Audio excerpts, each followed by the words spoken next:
High guys, welcome back to my channel. So कसे आहात तुम्ही? आणि तुम्हाला माझं बॅकग्राऊंड बघून कळलंच असेल, आज मी आली आहे किचनमध्ये. आणि आज आपण ना एक पारंपरिक पण तेवढीच आरोग्यासाठी हेल्दी आणि यम्मी आहे अशी एक रेसिपी आईकडून शिकणार आहोत. सो ती कशी बनवायची आणि ती कोणती आहे ते बघण्यासाठी आपण व्हिडिओला सुरुवात करूया. चला, आपण आता कांदा कोथिंबीर चिरून घेतलंय. त्याच्यामध्ये थोडा ओवा, तीळ, चवीसाठी खमंगपणासाठी, थोडंसं तिखट,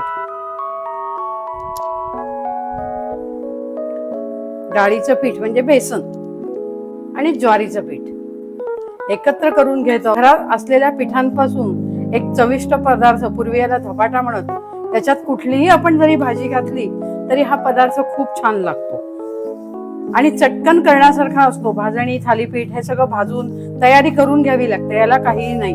हे आपण सहज आपल्या घरात उपलब्ध असलेल्या पदार्थातून हे आपण बनवू शकतो. तर चला, आपण आता बनवूया.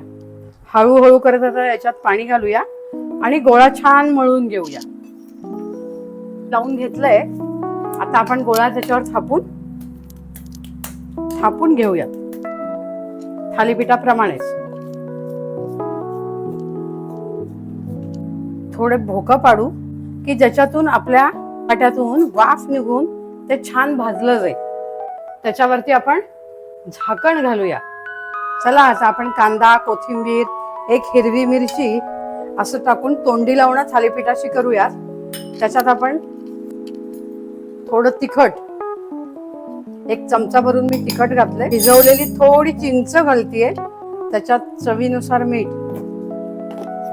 पाव चमचा जिरं, हे सगळं साहित्य आता घालून आपण मिक्सरला फिरवून घेऊ. पाणी घालतोय ते छान ती मिळून ये. का आपली तयार झाली कांद्याची लाल चटणी.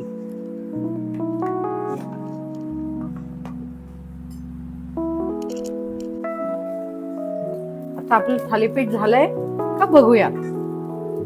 धपाटा उलटून बघू, दोन्ही बाजूनी भाजून घेऊया. बघा किती छान झालंय. आपण तेल सोडूया.